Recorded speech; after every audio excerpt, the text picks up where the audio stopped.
Tak, milí blíženci, máme tu duben, takže se budeme bavit o dubnu.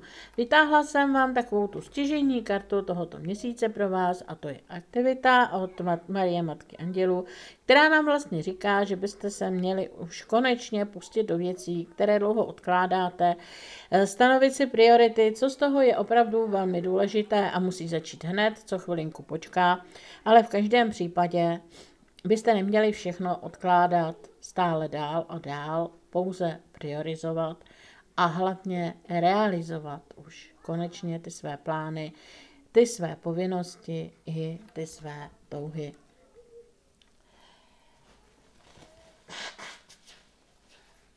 Omlouvám se, trochu mám problém s rýmou. Tak a teď si vytáhneme karty pro tento měsíc. Takže minulost, odkud to vlastně všechno pochází, co bude tento měsíc a kam to má vést. Čili tak a máme tu spravedlnost, vodu a vzduch. No, tak to, co vlastně začíná, tenhle měsíc, to, na čem tento měsíc vlastně stojí, je spravedlnost a správné rozhodnutí. Dělejte, co cítíte, že je správné a postavte se za svá přesvědčení. Vlastně to tak krásně kopíruje tu kartu Marie Matky Andělů, což znamená vlastně, že je třeba už se do těch věcí pustit, rozhodnout se, co je pro vás správné, co správné není a pustit se do toho. To je to, co vlastně zahajuje tento měsíc, jakoby situaci tohoto měsíce, energie tohoto měsíce, s čím vlastně do toho jdeme. Což znamená, že jste si prošli takovým tím rozhodováním uvnitř sebe,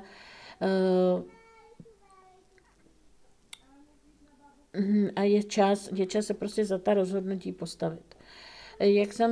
Jak jsem říkala u té andělské karty, je opravdu čas vědět, co je pro vás vhodné, co ne a co je důležité udělat co nejdřív. Dvojka vody nám k tomu říká, že se nám to všechno postupně vyvíjí. Mluví se tady především o vztahu, který se zbližuje, ale je tady odpuštění a pozitivní řešení konfliktu, což znamená, že takovým tím stěžejním pro vás bude řešení vztahové, samozřejmě nejde jenom o lásku, ale o vztahy na pracovišti, vztahy v rodině, vztahy se sousedy, s kamarády a tak dále.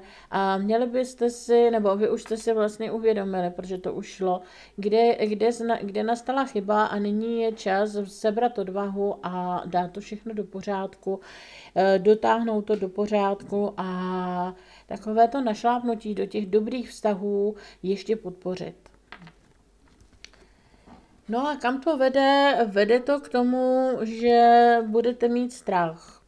Je možné, že se stane, nebo že v tom svém uvažování, rozhodování taky trošku narazíte. Jednak na vlastní obavy a strach, na vlastní vlastně pocit viny a neviny, ale také na to, že ten druhý není ochoten přijmout určité vaše vysvětlení, není ochoten odpustit, ale je na čase, abyste odpouštěli vy. Vy byste měli odpustit a neměli byste se trápit. Tato karta hlavně upozorňuje na to, abyste se netrápili, abyste si nedělali nějaké katastrofické scénáře. Tahle trojice karet vlastně ukazuje na to, že znovu budete se snažit odkládat nepříjemné věci a to je velice špatně. Už ta andělská karta nám tady vlastně připomíná, dej se do toho, pust se do toho, takže puste se do toho, což je takové to hlavní pro vás. A teď si dáme trojici takových těch témat, což jsme nastali už u beránu. Takže práce, láska a teď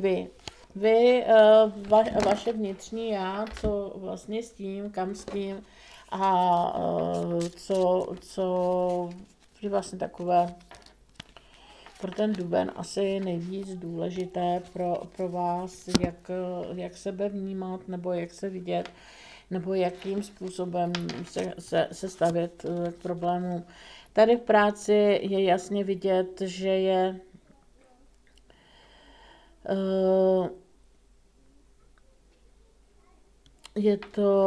je to o tom, že to nebude tak jednoduché, ale přesto se vám povede vlastně projít tím měsícem dost dobře a je to takové učení se, naučíte se mnohému, jakým způsobem zvládat vlastně sami sebe, ale chovat se v tom všem, v tom tématu práce vlastně dobře. Řekla bych, že ti, kdo hledají práci, to budou mít ještě trošku chvilku složité, a nebo se všechno zpozdí až do konce měsíce, kdy se tady nějaký výsledek snad dostaví. V každém případě věřit tomu, že jste se vlastně pustili správnou cestou a vytrvat. Nebude to jednoduché, budete muset asi se něco naučit a něčím si projít si nějakou zkušeností, které se možná bojíte, což se taky někdy stává, ale nejde vlastně o žádné varování, že uděláte něco špatně, spíš naopak. Bude to učení vlastní pílí, tak že se vlastně nebojte toho, že byste něco nemohli získat, naopak na konci měsíce si myslím, že budete mít v rukou už mnoho toho, co potřebujete, možná i vyplněné dotazníky, možná to bude lepší v jiných stránkách. V každém případě je to otázka víry, abyste se mohli posunout dál. Tam, kde vlastně v práci jste, tam bych to viděla na to, že se budete možná muset něco učit a nebo si někde zvykat. Řekla bych, že může přijít i nějaká změna, postavit se k jinému stroji, do jiné kanceláře a tak dále. Ale hlavně je to o té sebedůvěře, o důvěřovat sami sobě, že to vlastně všechno dokážete.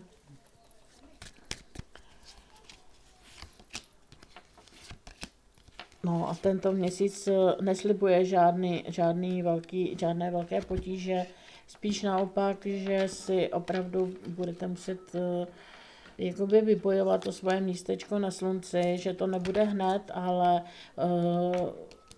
jste na té cestě to vlastně budovat a vybudovat. A je to o té víře, že jdete opravdu tou správnou cestou. Další téma, které tu máme, je téma lásky. Takže co se týče lásky, nám tady do cesty přichází král ohňů, král žezel, sebevědomí, možná trošku hoštapler, muž, který okouzlí svojí krásou, svojí sílou. Je to muž, který se možná až nezávazně bude bavit, napadá mě, hodně to možná bude o sexu.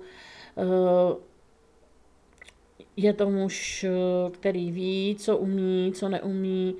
Já bych ho pro vás v tomto měsíci spíš brala jako varování, protože to tam řekla bych spíš, že je to člověk, který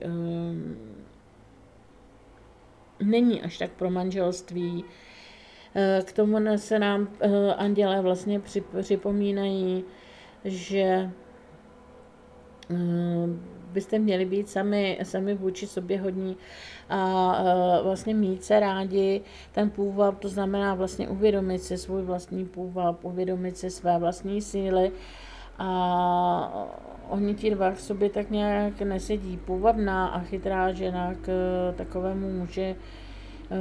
Mně to teď připadá především jako varování, abyste vy, krásné dámy, které jste půvabné, jemné, ale zároveň silné, si dávali pozor na muže, jak to vlastně doopravdy myslí, kdy se chce bavit a kdy je opravdu ochoten být věrný. V téhle chvíli mám z té otázky pocit, že je tady varování, že je potřeba dát si pozor na muže, který je sice okouzlující, ale on je okouzlující pro všechny ženy nebo pro spoustu žen a také toho často využívá. Dalším tématem jste vy sami, nebo jak na sebe ponahlížet. V každém případě tento měsíc je velmi důležité věřit sám sobě a uvědomit si, že to, co sami sobě zakazujete, je celé špatně. Je tady k tomu vlastně otec, což má být vlastně Bůh, který nám přináší uklidnění, uspokojení, sebedůvěru a je to opravdu o té sebedůvěře. Nebudu to tady sáhodlouze vysvětlovat, protože tuhle kartu asi taky znáte. Je to karta síla, která přináší takovou tu myšlenku do nás, abychom všechny ty své síly využili, abychom je pustili ven a nepotlačovali v sobě něco jenom proto, že si někdo vedle nás možná myslí, že je to špatně. Špatně je právě potlačovat sama sebe, protože jinak je to třeskavá směs a jednou vždycky vybuchne. Je to časovná puma, která jednoho dne vybuchne. U někoho to trvá díl, u někoho míň, ale nakonec ten efekt je úplně stejný. Přijměte se takové, jak jste. Můžete ty své podle vás špatné vlastnosti využít do těch lepších. Zvědavost změňte ve zvídavost, nějaké ty negativnější postoje jako převládající vztek z nějakých důvodů nebo vůbec takové nějaké to napětí, přetransformujte to, použijte to jako silový základ pro nějaký sport nebo nějakou těžší práci, kdy teda potřebujete takový ten hnací motor ze sebe. Je to hlavně o tom věřit sám sobě, důvěřovat si. A když to vezmeme celé, tento měsíc je vlastně o těch vztazích a o tom, abyste věděli, co opravdu chcete, jací jste a co můžete nabídnout a jestli jste neschovávat vlastně sama sebe a neschovávat se, ale vidět ven ty svoje city, vlastně, ono je to tady tak hezky popsané, ty svoje city a pocity rozvíjet, snažit se jim rozumět a dávat je taky najevo těm druhým. Ne vždycky musíte dávat jen ty kladné najevo, ono taky je někdy potřeba dát ty takové ty zvané negativní. Někdy se musíte na někoho naštvat, když vás zlobí. Někdy se musíte tvrdě postavit sami za sebe, když se vám snaží někdo ublížit. Takže asi takhle to je a já vám, milí blíženci, přeji krásný duben. Naschledanou zase příště.